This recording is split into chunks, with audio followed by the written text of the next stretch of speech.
Hello everyone and welcome to a quick tutorial on how to use the interactive maps at the Ages of Exploration website.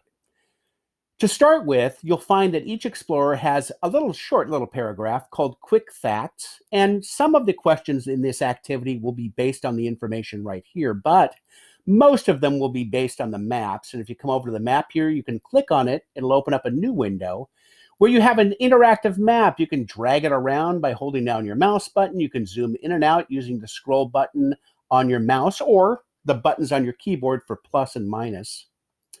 And most importantly, you can go over here to the upper left-hand corner where you can see a little slider bar button that slides this information in and out. And it's this information that will become important as you go through this activity.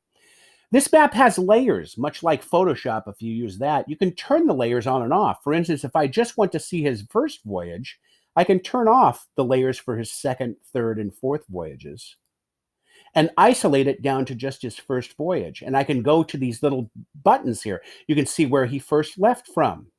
There you are. That might come in handy. You can go to X marks the spot where he first landed. That might help you as well. And you can see on the map, you can close the slider bar, and you can see on the map there's the United States, Mexico, there's South America, Brazil. And you can scan all around, take a look at his voyages, take a look at places where he stopped. And that's true also. You go to some of the other maps as well, like, for instance, the map for Ferdinand Magellan. You can see here where his voyage took him, and you can click on the different places. Landing point number 1, number 2, landing point number 5, etc. Hope that helps you out. And now you can answer this question true. You have watched this video and know how to use these maps. Have fun.